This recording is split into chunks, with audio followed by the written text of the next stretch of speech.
सर्वप्रथम सुभाष पत्री जी, GK sir और समस्त आत्मिक बंधुओं को मेरा शत नमन। आप सभी का वननेस मेडिटेशन दुबई के मंच पर बहुत बहुत स्वागत है। तो मास्टर्स, आज हमारा टॉपिक है अर्शद वर्गा। Let me have to share my screen.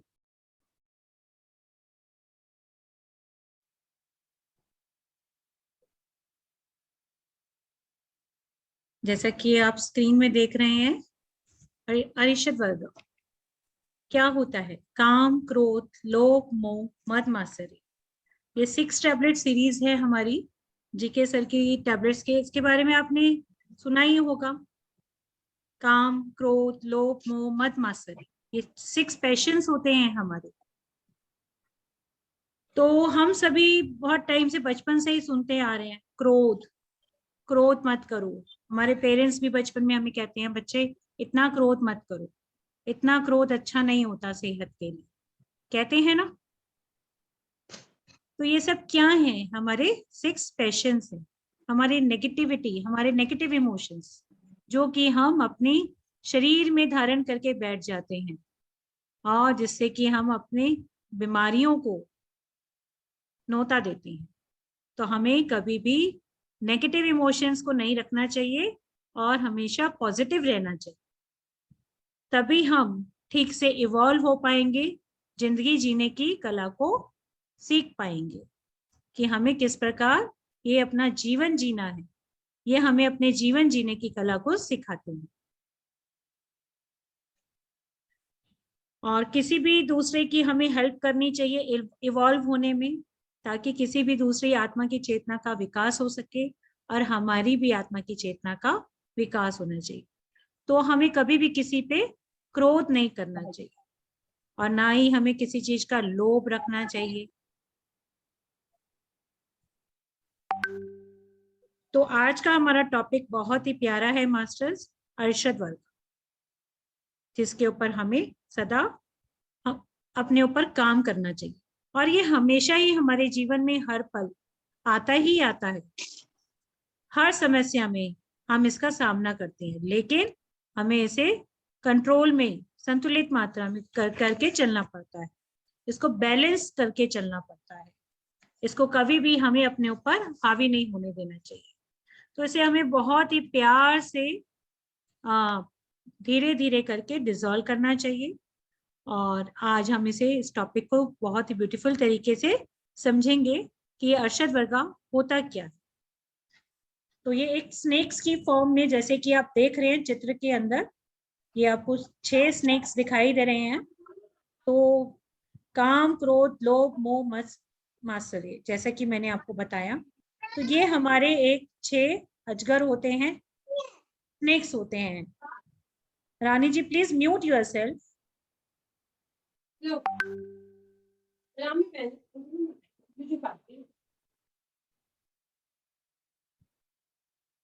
ये हमारे 6 पैशंस होते हैं, जो कि नेगेटिव फॉर्म में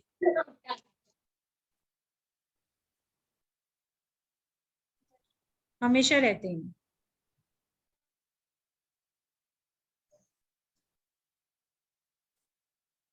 तो ये अरशद वर्गा, जो जैसे कि मैंने बताया, 6 पैशंस हैं हमारे। और ये कहाँ से आते हैं? ये हमारे माइंड से क्रिएट होते हैं। जैसे कि आप सबने सुना होगा, पत्री जी सर का 5 फिंगर कंसेप्ट आप लोगों ने सुना है ना? क्या कोई बता सकता है मुझे 5 फिंगर कंसेप्ट पत्री जी का? कोई भी अनम्यूट करके बता दे। हाँ जी, रानी जी बताइए। नहीं, मुझे तो नहीं मालूम इस बारे में। शरीर, बुद्धि, मन, आत्मा, सर्वात्मा। Very good. तो ये 5 फिंगर कंसेप्ट है। तो इसी तरह से तो हमारे ये अरशद वर्गा भी होते हैं। तो ये सेकेंड लेवल पे, यानी कि बॉडी, माइंड और इंटेलेक्ट पर आता है। तो जो हमारा माइंड है, तो ये यहाँ पर हमारे सारे एनिमीज होते हैं, शत्रु। तो ये हमारे 6 शत्रु हैं। ये जो गोली है अरशद वर्गा, ये हमारे 6 शत्रु हैं, उनको प्रेजेंट करती है। तो जो कि हमारे माइंड यानी कि हमारे दिमाग के द्वारा क्रिएट किए जाते हैं। तो ये हमारे शत्रु किस प्रकार से हैं, अब आप ये पूछेंगे, तो ये किस तरह से हमें इफेक्ट करते हैं, तो हमें ये समझना बहुत ही जरूरी है। तो सबसे पहले जो हमारा आता है वो आता है काम, जैसे कि आप चित्र में देख रहे हैं, काम, वासना, इच्छा। फिर आता है क्रोध, फिर आता है लोभ, फिर आता है मद यानी कि प्राइड, एरोगेंस, फिर आता है मोह,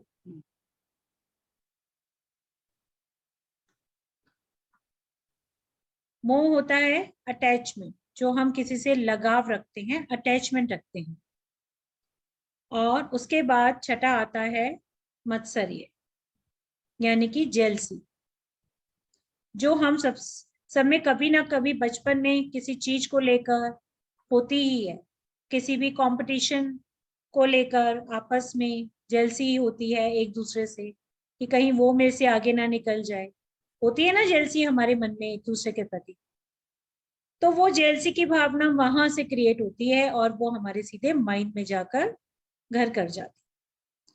तो इस तरीके से डिफरेंट डिफरेंट फॉर्म्स में ये जो अरशद वर्गा है, ये हमारे माइंड के अंदर हमारे 6 शत्रु होते हैं, तो जो कि हमारे दिमाग में आता है और हमें फीलिंग्स देता है, और यह हमें हमेशा हमारे भीतर रहता है। तो हम सबसे पहले आज समझेंगे लस्ट को यानी कि काम को, जिसे कि हम हवस भी कहते हैं। तो अब हवस का मतलब क्या होता है मास्टर्स? हवस यानी कि डिजायर्स यानी कि हमारी इच्छाएं। जब हमारी कोई भी इच्छा या डिजायर इतनी ज्यादा बढ़ जाए कि वो हवस का रूप ले ले, क्योंकि जब हमारी इच्छाएं बढ़ती जा रही हैं, एक लिमिट में इच्छा होनी चाहिए, तो वो ठीक है, वो सेल्फ लव कहलाता है। लेकिन जब इच्छाएं जरूरत से ज्यादा हमारी बढ़ जाती है, तो वो क्या रूप ले लेती है? एक हवस का रूप ले लेती है। और हमें अगर फाइनेंशियल टर्म्स में कहें तो मनी बहुत ज्यादा मिलने लग जाए, तो हम अक्सर डिजायर्स पैदा होती हैं कि हमें और ज्यादा पैसे को पाने की इच्छा पैदा होती है, और हमें सेटिस्फाई नहीं होते। जितना भी पैसा मिल जाए हमें उससे खुशी नहीं मिलती है। हमें लगता है हमें अगर और मिल जाए तो हम और बड़ी गाड़ी ले लेंगे, और बड़े बंगले में, और इससे बड़ा घर। तो यानी कि हमारी इच्छाएं पूरी ही नहीं होती हैं और वो हमारे बढ़ती ही जाती है। तो वो हमारा जो है एक्सेसिव डिजायर हो जाती है। तो वो भी काम का, हवस का यानी कि लस्ट का रूप ले लेती है। तो ये डिजायर होनी बुरी बात नहीं है, कि किसी भी चीज के आपके मन में डिजायर है, वो कोई बुरी बात नहीं है। क्योंकि अगर इच्छा ही नहीं होगी तो हम कभी भी इवॉल्व ही नहीं कर पाएंगे, हम सक्सेसफुल ही नहीं बन सकते हैं। और सक्सेसफुल का मतलब कोई पोजीशन नहीं होती है, फाइनेंशियल नहीं है। सक्सेसफुल का मतलब है आप अपनी लाइफ में कुछ अचीव नहीं कर सकते। तो हर चीज के लिए एक डिजायर होना भी बहुत जरूरी है, लेकिन वह डिजायर कितनी मात्रा में हो और किस लेवल पर होनी चाहिए, तो वो हमें जरूर देखना होता है। तो उसको अपने उस डिजायर को पूरा करने के लिए या उसको पाने के लिए हम क्या मीडियम यूज कर रहे हैं, क्या फॉर्म्स हम यूज कर रहे हैं, ये बहुत ही इंपॉर्टेंट है। तभी तो हवस और डिजायर में एक बहुत ही फाइन डिफरेंस होता है, जो कि हमें समझना बहुत जरूरी है। तो हम जब अपनी डिजायर्स को पूरा करने के लिए कोई भी तरीका यूज करते हैं, चाहे वह सही है चाहे वह गलत है, तो जो गलत बिहेवियर हम यूज करते हैं, तरीका अपनाते हैं, और उसको चाहे अपनी डिजायर को अचीव करने के लिए, तो वो बन जाती है हमारी हवस यानी कि हमारा काम, यानी कि एक्सेसिव डिजायर। हम सही तरीके से उसको कर रहे हैं तो ठीक है, एक लिमिट में रहकर। लेकिन एक्सेसिव जहां पर उसका वो आ जाता है कि हम उसको गलत तरीकों से भी अपनी हर इच्छा को हम चाहे कैसी भी हो उसको पूरा करना चाह रहे, तो वो हो जाती है हवस। तो लेकिन इससे क्या होता है, हमने अगर वो चीज अचीव भी कर ली तो हमें सेटिस्फेक्शन आ जाता है क्या अपनी लाइफ में? नहीं ना। अगर एक चीज मिल गई, फिर दूसरी चीज को पाने की लालसा, फिर तीसरी चीज को पाने की हवस, तो हवस हमारी बढ़ती ही जाती है। तो ये तो हमें अपने आप ही डिसाइड करना पड़ता है कि बस जो मेरी बेसिक डिजायर्स हैं वो पूरी हो गई हैं, तो अब मुझे आगे इसकी ये हवस में बदल जाएगी, ये मेरी इच्छा। अगर मैंने जरूरत से ज्यादा इच्छाएं रखी तो वो हमारी हवस में बदल जाएगी। तो इसका हमें बहुत ही ध्यान रखना पड़ता है, और उसी से हम जब वो पूरी नहीं होती हमारी लालसा, तो हम नाखुश हो जाते हैं कि हमें तो खुशी ही नहीं मिल रही है। तो हमें अपने हर हवस पे, हर इच्छा पे ध्यान देना होता है। अगर वो हमारी इच्छा पूरी हो गई तो हम बहुत खुश हो जाते हैं, और एक जिद हो जाती है हमारे मन में कि हमने तो अपने उस चीज को पाना ही है। तो आपने मास्टर्स कई बार देखा होगा कि एक बच्चा जिद कर रहा है, तो उसे कोई चीज चाहिए, तो आप उसे टाइम लैप दे देते हैं, तो वह बच्चा जिद पकड़े बैठा है तो उसे वह चीज चाहिए ही, लेकिन वो पाने के बाद कितनी देर खुश होता है?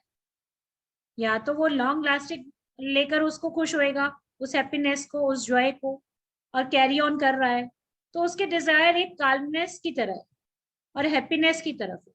लेकिन अगर उसकी वो मोमेंटम है, खाली एक उसी पल के लिए है, वह चीज मिली और उसे सेटिस्फेक्शन फील हुआ कि मुझे यह चीज मिल गई है क्योंकि मैंने ये डिमांड की थी, लेकिन उसकी कोई खुशी नहीं है उसके मन में, तो उसके बाद उसने उसे साइड में रख दिया और उसकी नेक्स्ट डिमांड फिर शुरू। तो ये क्या है? ये है एक्सेसिव डिजायर, यानी कि लस्ट, हवस। तो ये हमारे एक्सट्रीम डिजायर्स में चली जाती है। तो जब हमारी एक के बाद एक डिजायर कंप्लीट होती चली जाती है, तो एक सीरीज बनती चली जाती है मास्टर्स। तो अब ये खत्म हुई तो हमें एक और चाहिए, और हमारा कहीं स्टॉप ही नहीं होता है, फुल स्टॉप ही नहीं लगाते हैं, और हम कभी भी जिंदगी से अपने सेटिस्फाई ही नहीं होते हैं। हमारी इच्छाओं पे इच्छा, इच्छाओं पे इच्छा बढ़ती ही जाती है, और हम एक्चुअली में भूल जाते हैं कि हमारी जो बेसिक डिजायर्स हैं वो क्या हैं। बस खाली हमें उन पर ही ध्यान देना चाहिए, और हम उन्हें किसी भी तरीके से अचीव करने में लग जाते हैं। आप लेकिन उसको अचीव करते करते हम अपनी हैप्पीनेस को, हम अपनी खुशी को कहीं बहुत पीछे छोड़ते चले जा रहे हैं। हमारी सेटिस्फेक्शन, हमारी संतुष्टि बहुत ही मोमेंटम रह गई है। हमारी खुशी हमारे ही हाथों में है। किस तरीके से हमारी खुशी हमारे हाथों में है, ये समझने के लिए हमें समझना होगा कि हमारी डिजायर किस फॉर्म की है। हमें डिस्क्रिमिनेट करना आना चाहिए कि हमारी डिजायर, जो कि हमारी डिजायर फिजिकल लेवल पे है, क्योंकि हमें पहनने के लिए अच्छे कपड़े भी चाहिए, ज्वेलरी भी चाहिए, अच्छी कार भी चाहिए, अच्छा घर भी चाहिए। लेकिन जहां पर डिजायर बढ़ी, वही कि 4 रूम सेट में है, अब 5 रूम सेट हो जाए, अब 6 रूम सेट हो जाए, अब कोठी हो जाए, अब बंगला हो जाए, तो वही हमारी डिजायर बढ़ती जा रही है।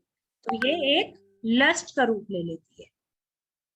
तो ये हमारी डिजायर कम नहीं हो रही है, लस्ट बढ़ती जा रही है।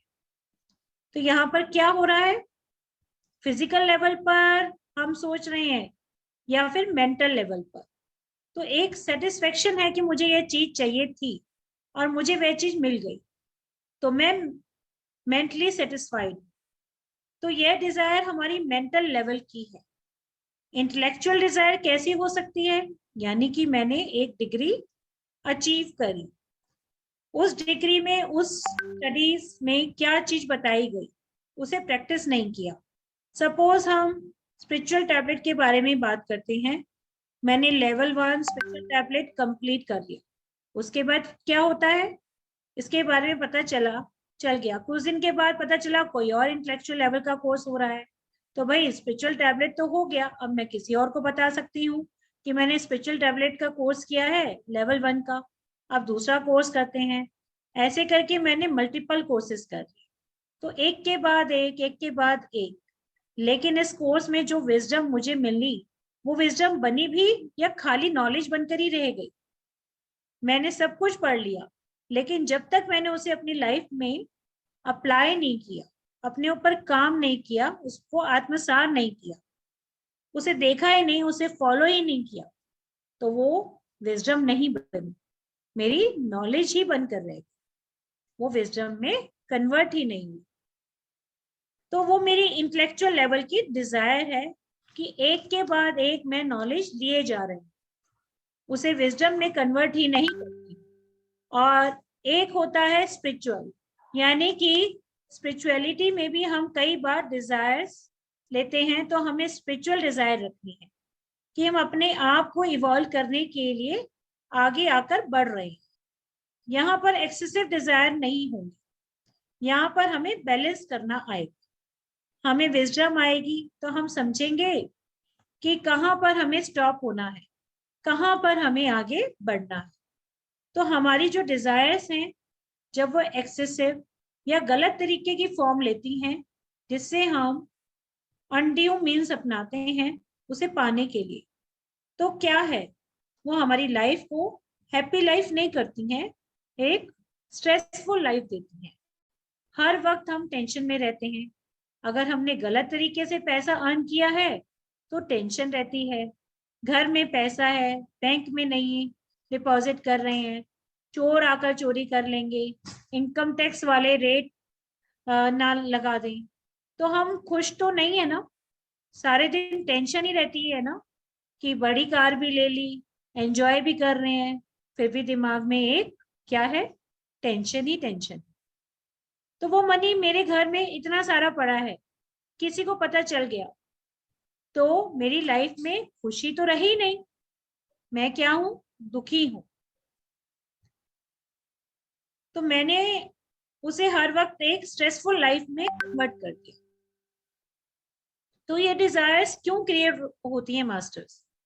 ये डिजायर्स क्रिएट होती हैं क्योंकि हमारे पास सही नॉलेज नहीं होती है, यानी कि स्पिरिचुअल विजडम। जब हमारे पास प्रॉपर स्पिरिचुअल विजडम नहीं होगी तो इस तरह की डिजायर्स आती हैं, जो कि बहुत ही नेचुरल होती है।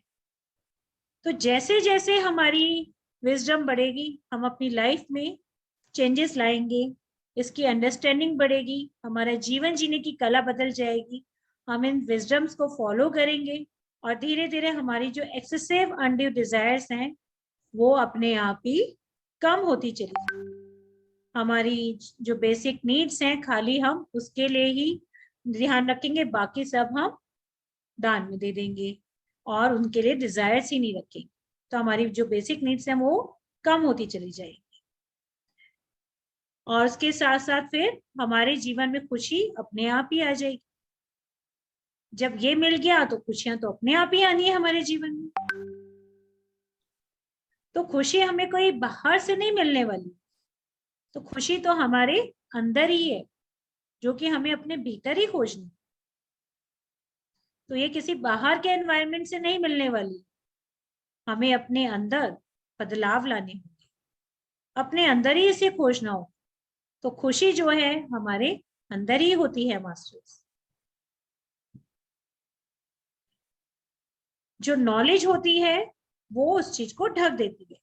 जिस तरीके से एक आग छुप जाती है एक धुएं के साथ, तो मिरर भी साफ नहीं दिखाई देता है जब उस पर मिट्टी आ जाती है, वो भी धुंधला दिखाई देता है जब उस पर डस्ट आ जाती है। तो ये कुछ तरीके हैं जो हम अपनी लाइफ में अक्सर देखते हैं। तो क्या होता है, अगर हम मिरर पर मिट्टी होती है तो हम क्या करेंगे, आप क्या करेंगे, उस मिरर को साफ करेंगे ना, उसकी डस्ट को। तो ठीक उसी तरह से हमारे पास जो नॉलेज है उसे विजडम बनाकर उसे अपनी लाइफ में उतारकर हमें उस मिट्टी को हटाना है। तो मिरर पैसा ही है, उतना ही सुंदर है, सिर्फ उस पर जो डस्ट आई है, जो नॉलेज के ऊपर डिजायर्स की जो डस्ट आई है, हमें सिर्फ उसे हटाना। इस तरीके से हम अपनी लस्ट से ऊपर उठ सकते हैं, ये जानकर कि हमारी जो डिजायर्स हैं उससे वो किस लेवल पर है, वो स्पिरिचुअल लेवल पर पहुंची है या नहीं, या वो खाली फिजिकल, मेंटल या इंटेलेक्चुअल लेवल पर ही है।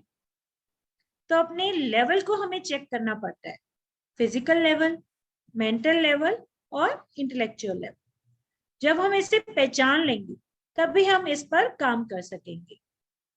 तो ये कॉन्टिन्यूअस प्रोसेस होता है, हर समय हमें 24 घंटे अवेयरनेस में रहना होता है। जब हमारी इच्छाएं कंप्लीट नहीं होती हैं तो हमारे अंदर क्या आ जाता है मास्टर्स? क्रोध, गुस्सा, हम क्रोध से भर जाते हैं।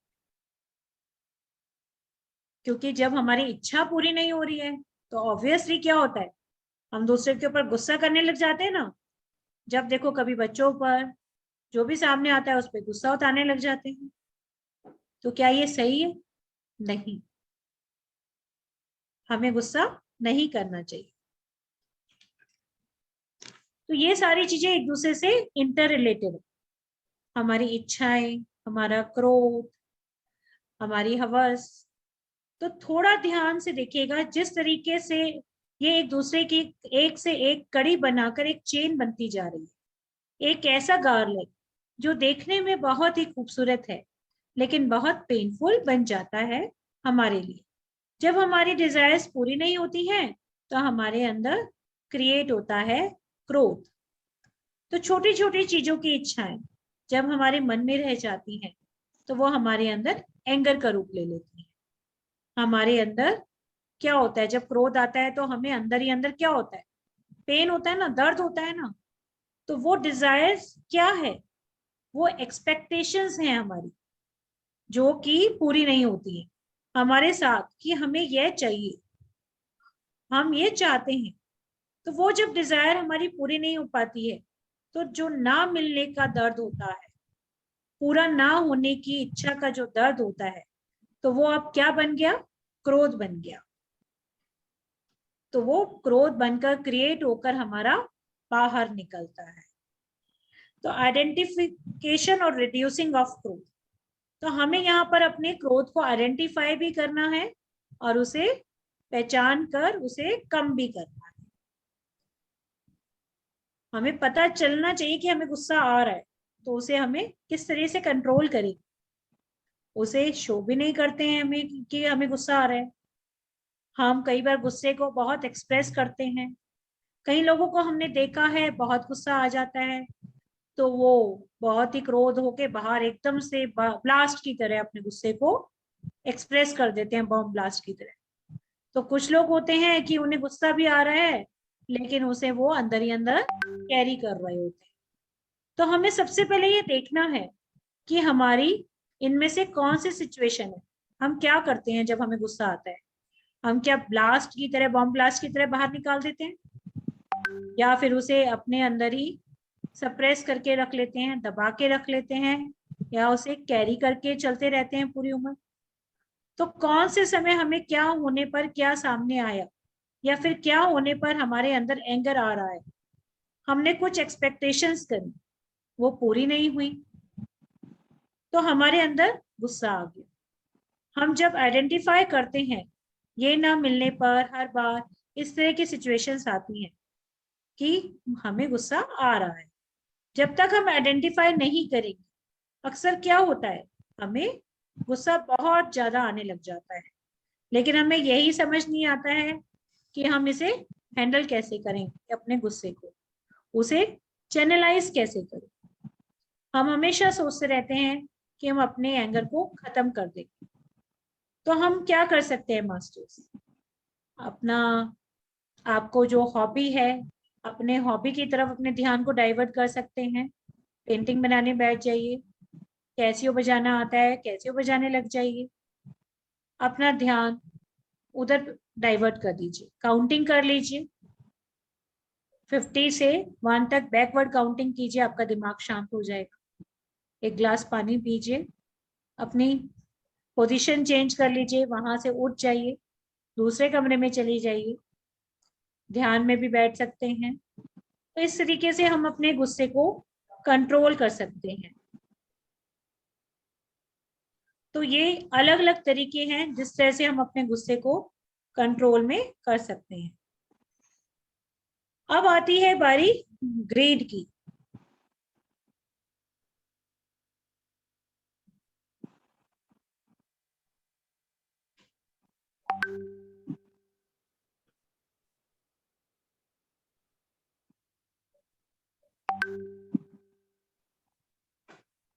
एक मिनट मास्टर्स।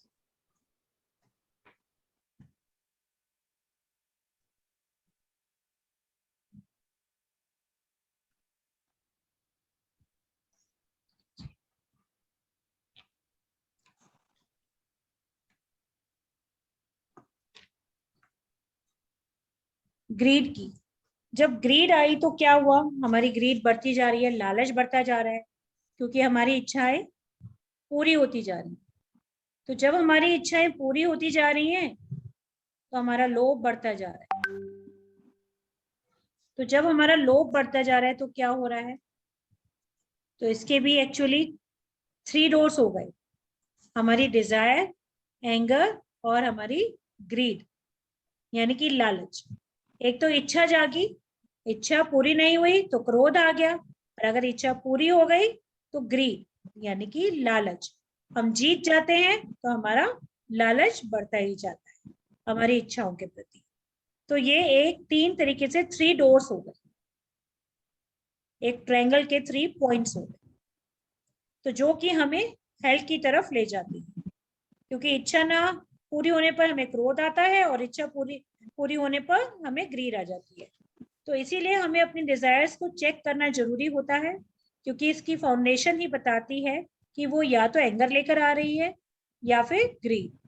अगर वो सही है तो तो ठीक है, नहीं तो क्रोध आ जाएगा, नहीं तो ग्रीड आ जाएगी। दोनों ही चीजें अपने आप हमें डिसॉल्व हो जाएंगी अगर हम उन्हें कंट्रोल कर लेंगे, अपनी डिजायर्स को एक लिमिट में रहकर चलेंगे। जो हमारी फिजिकल डिजायर्स हैं केवल उनके साथ ही हम अपना इच्छाएं रखेंगे, जरूरत से ज्यादा इच्छा भी ठीक नहीं होती है। तो इस चीज को हमें समझना अपने जीवन में बहुत जरूरी है कि हमें अपनी ग्रीड को बढ़ाना है तो किसके लिए बढ़ाना है, हमें अपनी नॉलेज के लिए। और ये नॉलेज हमें कैसे मिलती है, जब हम उसे दूसरों के साथ बांटते हैं। जब हम अपनी नॉलेज को दूसरों के साथ बांटते हैं तो ये नॉलेज हमें मिलती है। शेयरिंग, जैसे कि पत्री सर ने भी कहा है, शेयरिंग ऑफ एक्सपीरियंसेस, सज्जन संगति। तो हमें अपने एक्सपीरियंसेस को शेयर करना चाहिए, सज्जन संगति करना चाहिए, बुक्स को पढ़ना चाहिए। तो इससे हमारी नॉलेज जो होगी आपस में मल्टीपल होती चली जाएगी और हमें एक दूसरे से सीखने को मिलेगा। तो हमें बांटने से कोई चीज बढ़ती है, कभी भी घटती नहीं। तो हमेशा शेयर कीजिए फ्रेंड्स नॉलेज को।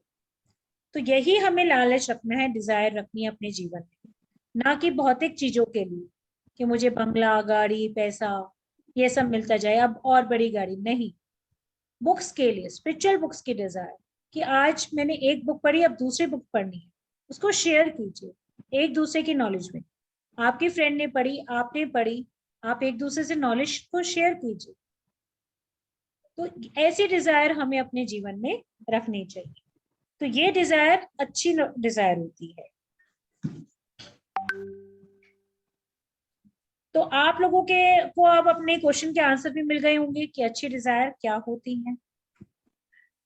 तो हमें इन सब बातों का ध्यान रखना चाहिए। तो इससे क्या है, जब हम नॉलेज को अपने जीवन में अपनाएंगे तो वो क्या बन जाएगी, हमारी विजडम, और हमें हमारी नॉलेज बढ़ती जाएगी और उसे शेयर करने से वो हमारी दिन प्रतिदिन मल्टीप्लाई होती जाएगी। तो इसके बाद मास्टर्स, हमारा जो नेम और फेम है, तो हम कई बार उसमें भी फंस कर रह जाते हैं कि हमारा नेम फेम होना चाहिए चारों तरफ, हम उसका यूज करना चाहते हैं, शेयर करना चाहते हैं, बढ़ता ही जा रहा है, काम नहीं हो रहा है। तो हम उसे लर्न करना है हमें उसे, तो किस तरीके से, हमारी इच्छाएं बढ़ती जा रही हैं, हम प्रसिद्धि पाना चाहते हैं चारों तरफ। तो ये सब हमें कहाँ लेके जा रहा है? हेल की तरफ, नर्क के द्वार है। ये लस्ट, ग्रीड, एंगर, ये सब क्या है? हमारे नर्क के द्वार है, जिसे कि हमें अपने इस अर्थ प्लेन पर छोड़ देना चाहिए, क्योंकि नर्क की तरफ जाने का ये रास्ता है। और जब हम इस पे स्पिरिचुअल डिजायर्स रखेंगे, स्पिरिचुअल नॉलेज की तरफ बढ़ेंगे, तो हम हेवन की तरफ जाएंगे, स्वर्ग की तरफ। तो इसके बाद हमारा आता है अटैचमेंट, आसक्ति, यानी कि मोह। हर चीज से एक अटैचमेंट से क्या होता है? बहुत सारी प्रॉब्लम्स क्रिएट होती हैं। अटैचमेंट हमें किसी से भी हो सकती है, चाहे हमारी रिलेशनशिप में हमारे फ्रेंड्स हैं, हमारे पेरेंट्स हैं, ब्रदर्स हैं, सिस्टर्स हैं, फैमिली रिलेशनशिप। और हमारे रिलेशन से बहुत ज्यादा कई बार हम किसी दूसरे की बात को सुनते हैं तो हमें रोना आ जाता है। क्यों? हम इतना अटैच क्यों फील करते हैं अपने आप को? हर किसी से आप इतना ज्यादा अटैच हो जाते हैं, उससे क्या होता है? हम अपनी प्रॉब्लम्स को बढ़ा रहे हैं। हमें कितना अटैचमेंट किसी के साथ रखना है, यह हमें पता होना चाहिए, क्योंकि अटैचमेंट की एक लिमिट होती है। अटैचमेंट का मतलब लव नहीं होता है। हमें हमेशा ये ध्यान रखना चाहिए कि आप किस लेवल पर किसी के लिए ओवर कंसर्न हो रहे हैं, कितना ज्यादा आप किसी के लिए ओवर सोच रहे हैं। आप क्या कर रहे हैं? आप ये सोच रहे हैं कि हम किसी के सोल प्लान के बीच एंटर कर रहे हैं। अगर हम हर चीज को ध्यान रखें तो हमारा अटैचमेंट अपने आप लिमिटाइज हो जाएगा। हमें मोह आसक्ति में नहीं पड़ना चाहिए। अच्छा, उसके साथ हो रहा है, अगर मैं उसे स्पिरिचुअल लेवल पर हेल्प करूं, तो अगर वो रेडी है तो उसको समझने के लिए, तो उसकी ग्रोथ होगी, वो इवॉल्व करेगा। लेकिन अगर वो पर्सन रेडी नहीं है तो हमें ऐसी अटैचमेंट छोड़ देनी चाहिए कि यह उसका कर्मा है। हम कई बार सोचते हैं कि मेडिटेशन में वो आ जाए, हमारे घर के फैमिली मेंबर्स, लेकिन हम कितनी कोशिश करते हैं वो फिर भी नहीं आते हैं मेडिटेशन में। क्यों? क्योंकि हर सोल की अपनी एक जर्नी होती है। आप कोशिश कर सकते हैं लेकिन जबरदस्ती नहीं कर सकते। तो हमें कभी भी किसी किसी के साथ जबरदस्ती नहीं करनी चाहिए। उनकी अपनी एक जर्नी है, उनके अपने कर्मा। आप बस उन्हें बताइए ध्यान के बारे में, वो करते हैं तो ठीक है, नहीं करते हैं तो भी ठीक है, सरेंडर कर दीजिए उनके पास, क्योंकि ये उनका अपना कर्मा है, उनकी अपनी लर्निंग है। उनका जब समय आएगा वो उसे खुद सीख जाएंगे। आप बीज डाल के छोड़ दीजिए। हम भी लर्न करने के लिए आए हैं इस धरती पर और वो भी लर्न करने के लिए आए हैं। तो जब उनका समय आएगा, पत्री सर भी कहते थे कि वो अपने आप ही स्वयं ही मेडिटेशन में आ जाएंगे जब उनका समय आ जाएगा। तो इस तरीके से जब हम अपने आप के अंदर अटैचमेंट रखेंगे तो वो अप्रोप्रिएट होगी। लेकिन अगर हम उसके लिए साइकिल में शामिल हो जाएंगे तो अटैचमेंट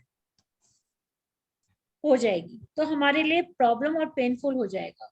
हम इस अटैचमेंट से कैसे बाहर निकल सकते हैं? शायद आप लोगों में से कुछ लोग बोलेंगे कि हम मेडिटेशन करते हैं, हम रियलाइज करेंगे कि हमें किसी से अटैचमेंट नहीं है। पहले हम छोटी छोटी चीजों पर रिएक्ट करते थे, छोटी छोटी चीजें हमारे साथ भी हों। अब हमने सबको इंडिपेंडेंट कर दिया, हमने सबको फ्री कर दिया है, हम भी इंडिपेंडेंट हो गए हैं, तो हम उन सब चीजों से बाहर आ जाते हैं। तो मेडिटेशन के द्वारा हम डिटैच हो सकते हैं। अब आता है प्राइड, यानी कि मत। तो ये कब आता है? जब हम कुछ अचीव कर लेते हैं तो हमारे अंदर लालच यानी कि ग्रेडीनेस आ जाती है। ऐसे ही कई बार हम कोई पोजीशन अचीव करते हैं तो हमारे अंदर एक डिफरेंट तरीके का एरोगेंस यानी कि अहंकार आता है, यानी कि मद आ जाता है। मैं तो इस पोजीशन पर हूँ, मेरे पास तो इतना कुछ है, तुम्हारी वैल्यू ही क्या है? तुम कुछ जानते नहीं हो, तुम्हारे पास कोई नॉलेज नहीं है। मेरे पास इतना पैसा है, तुम क्या क्या हो? किसी को कुछ समझना नहीं अपने आगे। तो ये सब क्या है? प्राइड, मद, अहंकार।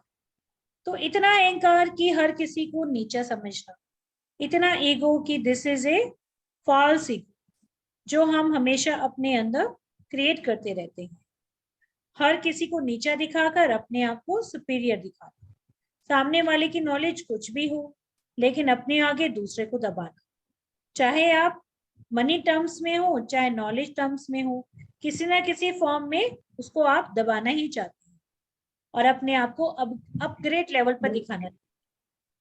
तो आप सामने वाले की कोई वैल्यू ही नहीं समझते, चाहे आपको नॉलेज है या नहीं है।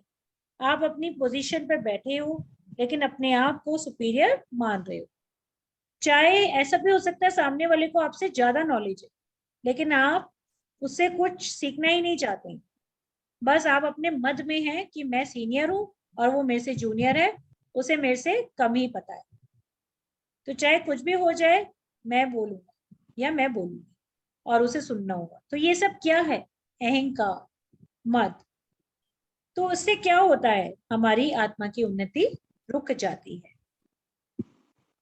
तो आत्मा कुछ सीख ही नहीं रही है, कुछ समझ ही नहीं रही है, कुछ जान ही नहीं रही है, वो वहीं पर अटक कर रह गई है, क्योंकि हमारे शरीर ने, हमारे मन ने ये मान लिया है कि हम सबसे ऊपर के स्तर पर हैं। तो ना तो मुझे कुछ सीखना है ना मुझे कुछ जानना है, मुझे सब कुछ आता है, मैं सब कुछ जानती हूँ। तो सोल का इवोल्यूशन वहीं पर रुक जाता है। सोल का इवोल्यूशन कैसे स्टार्ट होगा? वैसे ही जब हम ध्यान करेंगे हमारे अंदर हमें समझ में आएगा कि हमारा अहंकार जो है वो फॉल्स है, वह धोखा है हमारे मन का। हम सुपीरियर नहीं है, हम ज्ञानी नहीं। अभी तक हम अपने आप को शरीर के स्तर पर देख रहे थे, लेकिन इससे अधिक खूबसूरत है यह दुनिया, इससे कहीं खूबसूरत है ऐसी नॉलेज। बहुत ऊपर के स्तर हैं जहां हमारा कोई स्तर है ही नहीं। अभी तक तो हम अपने आप को भौतिक स्तर पर देख रहे थे। जब हमें ज्ञात होता है धीरे धीरे हमारा मत, अहंकार खत्म होने लगता है। लोगों के हम एक्सपीरियंसेस सुनते हैं और अपने एक्सपीरियंसेस सुनाते हैं, बुक्स पढ़ते हैं, बड़े बड़े मास्टर्स की जानते हैं, समझते हैं जब वो उसी तरीके के जीवन में थे और वो कैसे कैसे उन्होंने जीवन में उतार चढ़ाव देखे। जब हम सज्जन सांगत्य करते हैं और डिस्कशन करते हैं तो उससे हम अपने अहंकार, सही रूप में प्राइड से बाहर आकर अपने जीवन को देख पाते हैं। तो सबसे अंत में आता है हमारा मात्सर्य,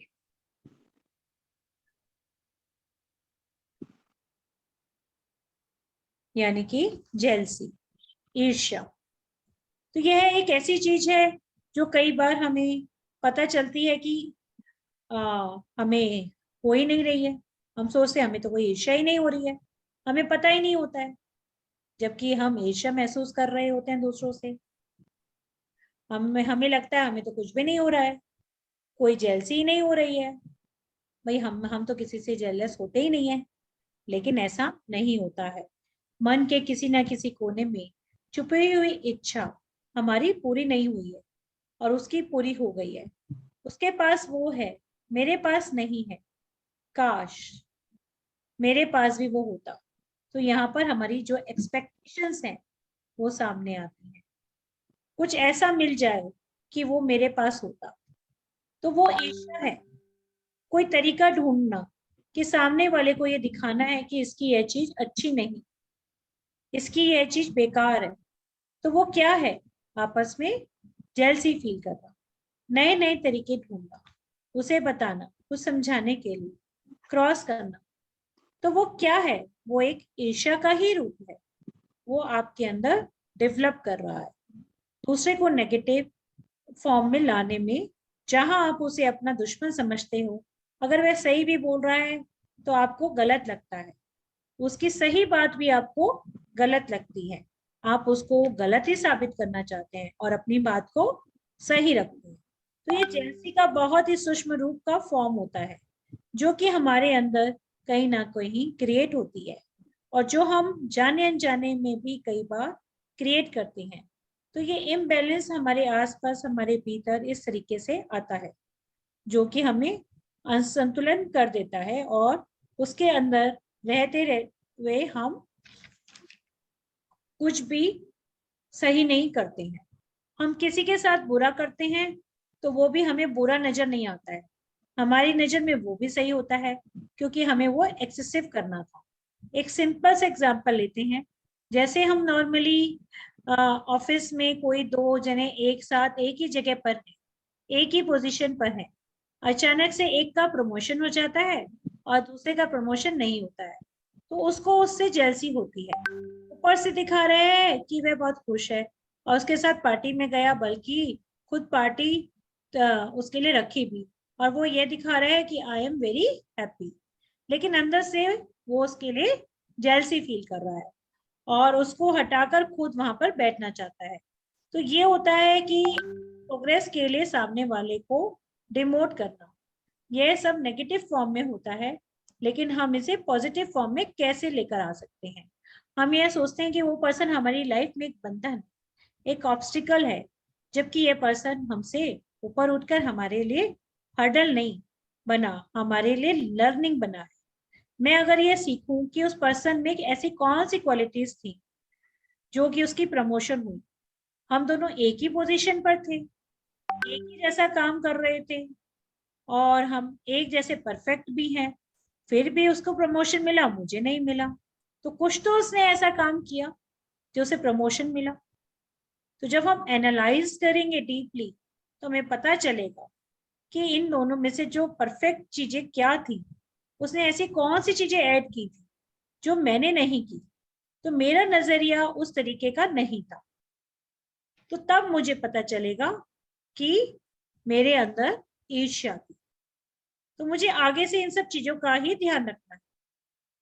तो वो मेरा विजन बढ़ गया, तो मैं भी अपने आप को और अपग्रेड करूंगी, तो मैं उस पोजीशन पर पहुंच सकती हूँ। इसे हम एक और फॉर्म में ले सकते हैं।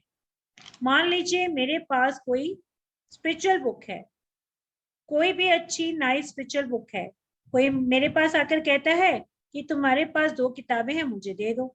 तो हमें क्या करना है? नहीं, पहले मैं इसे पढ़ लूं, इसके बाद आपको मैं प्रोवाइड करूंगी। यहाँ पर आपको अपने आपको प्रायोरिटी देनी है। जेएलसी में क्या है, यहाँ पर हम इसे पोजीशन फॉर्म में कैसे ले सकते हैं, जब हम सामने हम सबको डिमोट करके उसकी क्वालिटीज को जानते हैं, समझ कर उसके अंदर इम्प्रूव करने के बाद अपने आप को अपग्रेड कर लें, तो हम दोनों एक ही पोजीशन पर आ जाएंगे। यहाँ पर हमें किसी को नीचे नहीं लेकर आना, बल्कि खुद के उसके जितना ऊपर उठाना है।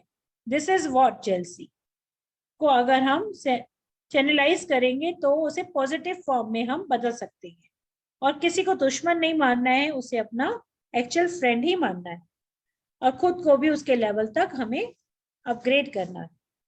तो हमें पता चलेगा इस तरीके से, ये छोटे छोटे एग्जाम्पल्स के जरिए हम अपनी जेलसी को कन्वर्ट कर सकते हैं। तो ये तो था हमारा काम, क्रोध, लोभ, मोह, मद, मात्सर्य फ्रेंड्स।